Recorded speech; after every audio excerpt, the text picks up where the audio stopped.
Good afternoon. It's the top of the hour, and you're listening to WCOM-FM radio, Carrboro, Chapel Hill. I'm your host, Molly Matlock, Director of the Chatham County Arts Council, taking you inside the Artist Studio each Tuesday from 4 to 5 p.m. You can live stream the show at www.WCOM-FM.org. Be sure to visit us and make a donation while you're here. Like all nonprofits, community radio does not live on love alone. And to learn about Chatham Arts cultural events, classes, youth arts programs, and gallery and more, visit www.chathamarts.org. Today on Inside the Artist Studio, I'm really excited to introduce James Bryson Hyatt. He's moved back to the Triangle from a hiatus in Chicago. How long were you in Chicago, James? 5 years. What's it like coming back? Did it really?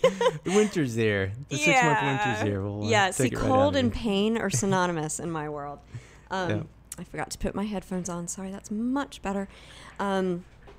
So tell me what it's like being back. And you worked in film and video while you were there, right?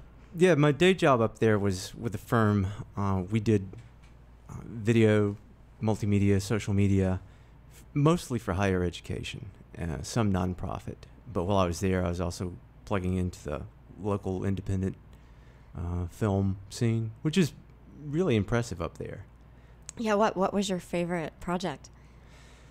That is one that has not come out yet. I'm hesitant to talk about any production that isn't out yet, because with independent film, the measure of doing something is, does it actually get cut together and is it showable? There are a lot of projects that even get fully funded and get shot and don't even make it to that level. Wow. So there's one that it's got some pretty good buzz that I was helping some, but not to a great extent. But it'll if it comes together the way the director and producer hope, it could be pretty interesting. Yeah. But interestingly enough, the one that I'm probably proudest of is one that got started while I was still here before I moved, and that was the Moving Midway documentary. Oh, yeah. Which you've seen, right? I have seen it, yes. Okay. I'd like to see it again. Yeah. And Ben was involved with that. Uh-huh. Does Ben gets mentioned know? on almost every show. Yeah, he has told me a whole lot about working on that project, and just recently that you were on that together, but not at the same time, right? No. I was really helping the team get that going, which is Godfrey Cheshire. Yeah. Bernie Reeves is producer, Jay Spain is producer and cinematographer, and a whole lot of other people. David Iverson is editor, Ben, just a lot of folks. But as that was really ramping up, and as for anybody who's seen it or has heard about it, as the houses were being moved, that's when I moved to Chicago. So, but after that, really tried to stay as supportive as I could for it, and helped kind of host a screening when it came to Chicago. Yeah, how did the screening in Chicago go? I'm very curious to know how it's been received outside of North Carolina. Oh, it was received really well, because it's just a great documentary. But we weren't able to get Godfrey there for that because he was really covered up with other things, but received well. Yeah. So I'm going to back up a little bit. You are quite a supporter of film and arts in general. And as you know, I have a signature question, and because I am tired of hearing what people's favorite words are, and because that's already being used on Inside the Actors Studio, my question is, what is your earliest memory of an arts encounter, or even a film encounter, which I count as an arts encounter, really making a lasting impression on you? Well, actually, I'm kind of bummed I wasn't asked the word, but no, that's quite all right. It was actually... Well, you can answer that, too. Nah, Mine's fine. plumb bob. That's my favorite word. Really? Yeah, least favorite is upchuck. Those are two good words. Mm-hmm. I can understand. Let me think about that, because I put no thought into that whatsoever. But the first significant encounter, the one that really made an impression on me, was actually film. And I was pretty young. I'm the fourth of 5 children. And my oldest brother is really older than me. And I don't know if he was in high school as like a senior or maybe in college, probably in college. But he took me to, I think it was some kind of revival or festival screening or something like that of a Clint Eastwood movie, Kelly's Heroes, which is a real guy movie. but it was my first kind of grown-up film, and I was with my oldest brother, and it was this big crowd of people watching it. And before that, everything I was aware of was either on television or kids' films. And especially animated, you don't get a sense of how this is done. Just people come into a room and make cartoons for animation. And Kelly's Heroes, for those who haven't seen it, which seems almost impossible because it's on TBS every third day, but it's a great World War II caper movie where Clint Eastwood and then some really well-known actors like Telly Savalas and Don Rickles and Carol O'Connor, who was Archie Bunker, Donald Sutherland and Gavin MacLeod, who was Captain Stubing, basically go behind enemy lines to rob a bank. And it's really well shot. Although years later I read that the director, even though he'd acted in many films, TV and motion pictures, and directed a lot, eventually quit to become a plumber. But I'm sitting there watching this with my oldest brother, and it's on a Friday night, and I was just astounded that something like this, is out there, because it was funny, it was exciting, it was violent, it was sad in parts. And I was like, how does something like this get made? My brother's like, oh, there's a director that does this. And I was like, what? What does a director do? And he explained that, he pulls together, a script that actors read from, and you choose actors and, the camera people and everything else. I was like, that has to be the best job ever. I think so. That's why so many people want to do it. Yeah, and why it's so hard to do it. Well, and it involves so many different art forms also. I mean, you have to master understanding cinematography and visual composition and color and music and mood and writing and the art form of acting. Raising huge piles of cash. That's the biggest one of all. Now, how do you think your experience might have been different if the context had been different? If you hadn't been there with the cool kids and feeling like you were sort of in a moment where you were seizing your independence and coming of age, how do you think that it would have made as powerful an impact? I would like to think eventually, because that same brother wound up taking me to a lot of movies as he was. It had to have been in college for him, because he saw a lot and would take me to a lot. And that was back when the local theater, and we also lived near Western Carolina University, which is up in the mountains. So the university was doing screenings of stuff and would also do double bills, which are great, because I kind of miss that, because you can see something completely different just by sitting in your seat still. They still do that at the Carolina Theater in Durham with the That's right. Retro Phantasma. Oh, yeah. So we could have seen Cruel and Dune in the same night. Really? We gave up after Dune. We were tired. Oh, Dune came first? Yeah, Dune came first. It'll wear you out. But I love that we can still do that. It's so much fun. If any of you have not gone to the Retro Phantasma series at the Carolina Theater in Durham, which is adjacent to the Durham Arts Council, I highly recommend it. It's one of the things that makes me love living where I do. Now, what movies, when you were younger, even kids' movies, do you think helped you sort of develop a sense of curiosity about the world or experiences outside your own? And maybe even, like, I can think of ones that helped me develop a sense of empathy. Ben and I were talking about Close Encounters the other day, because he went to that. Yeah. Where is that place that it was filmed? He was just there. But was Devil's Tower? Devil's Tower. Is that why he was asking about the mold for yes. Mashed potatoes. Mashed potatoes. Yes, it was. Okay. But we were talking about Close Encounters, and I was remembering I was really young when I saw that, but I remember the tension of wondering if the aliens were going to be peaceful entities, and then suddenly playing the music and communicating that way, and it gave me an early interest in bridging difference, I think. Yeah. I know it's really strange to think about a sci-fi movie doing that, but I sort of attribute Close Encounters to my interest in anthropology, which is one of the things that I majored in. So nice. Yeah. And folklore, right? Well, that was grad school, but anthropology and English undergrad, so now y'all know way more than you wanted to know about me. I suddenly feel not worthy. You're so worthy.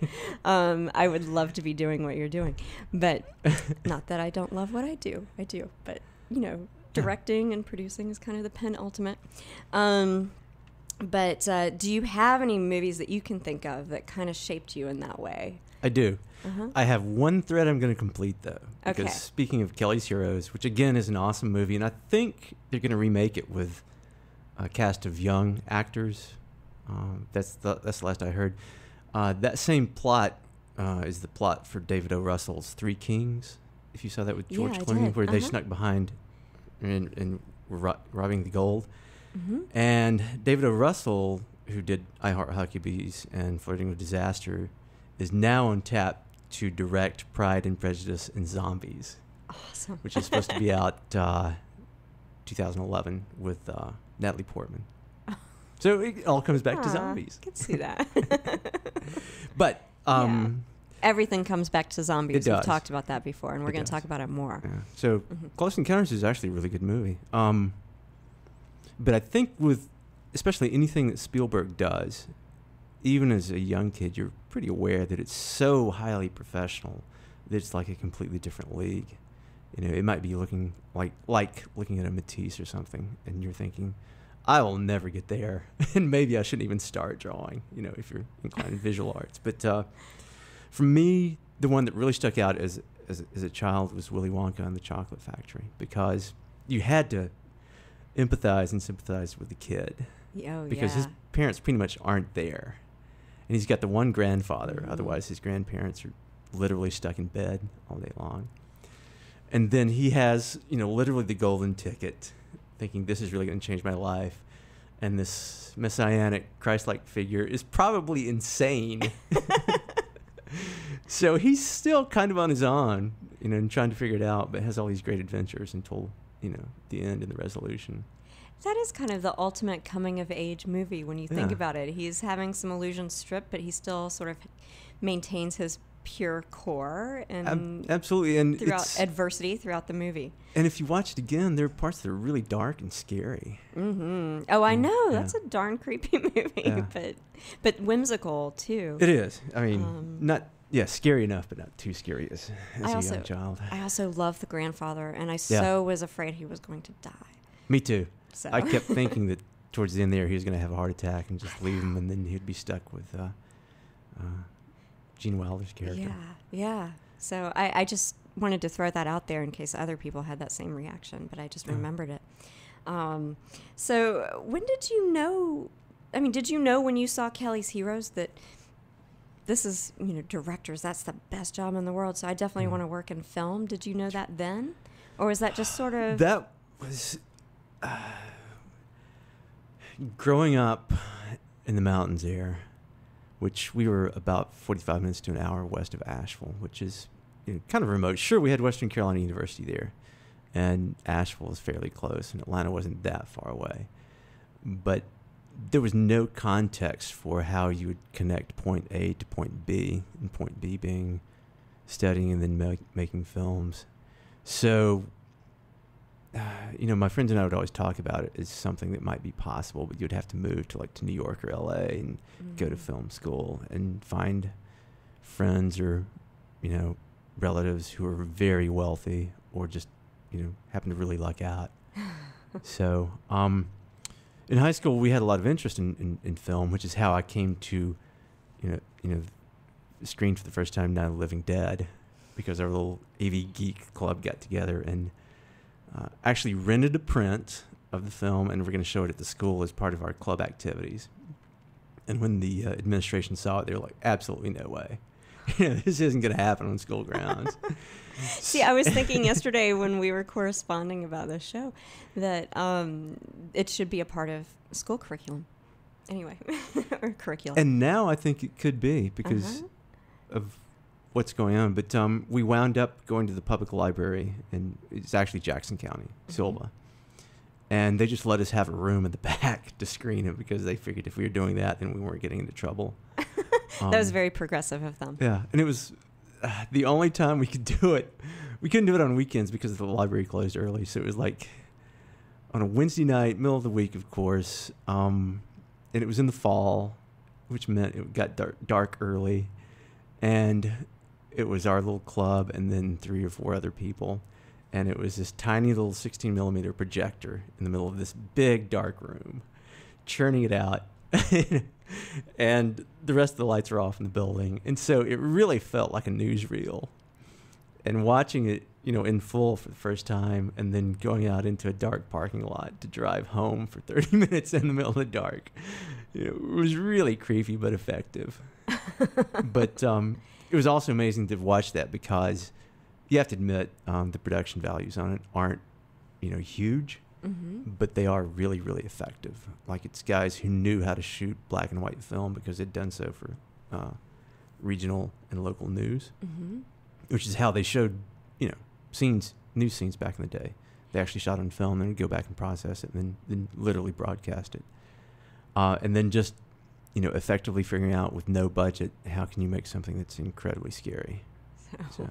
Well, you make it like a newsreel, so it feels very close to home. And I think black and white really worked for that film. I can't imagine that being shot in color at that time. And what's the most scared you've been in a movie? Which one really just... Honestly, probably that one. Because with The Exorcist, that was really creepy, but at the same time, you knew exactly going in what it was going to be. And it was... it's a movie. Yeah. And it takes place in this really nice, upscale, sophisticated neighborhood in, I think, Georgetown, right, in D.C. And it's also Catholic, and I wasn't, I'm not Catholic, so I didn't have that background. So that was kind of a distancing thing, too. Though it's an interesting point that, demon possession could seize the upper crust. Yeah.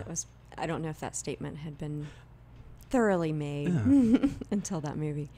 And I guess that's really appropriate, too, because if you think about the times, which would be, late 60s, early 70s, when I think it was set, it was literally these well-educated, upper-class white people who were looking at their children who probably were out in the streets rioting over the war, thinking, where did this spawn come from? Because this is not what we taught them. This is not their expectations.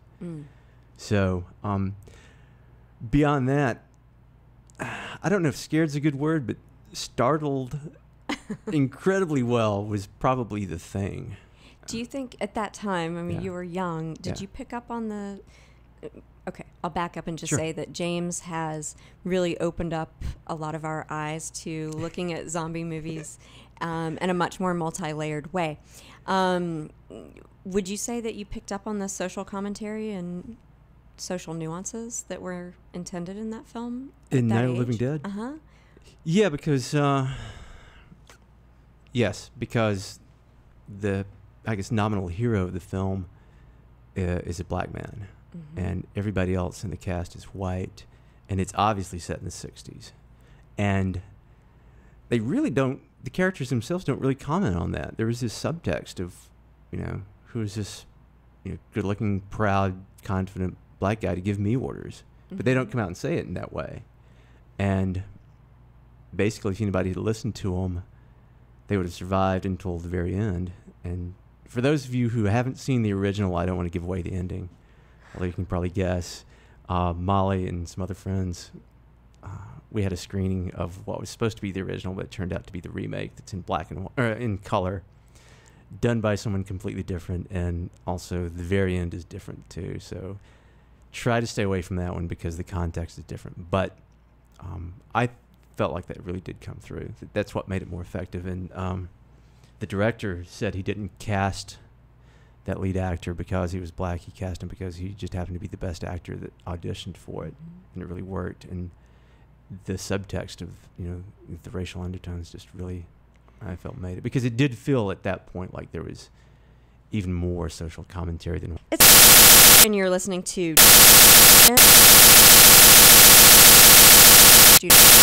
from 4 to 5 p.m. You can not live on.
afternoon. It's the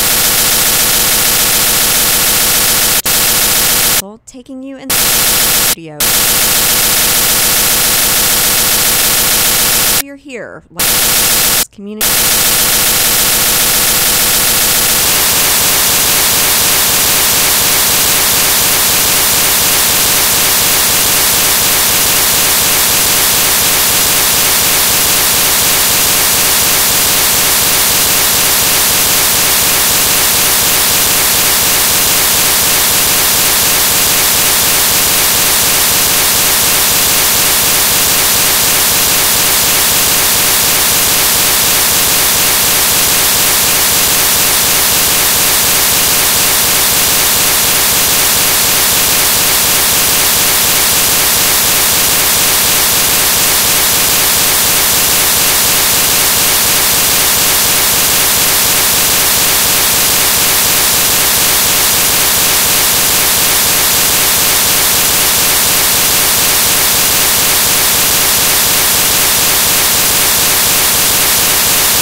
Carrboro.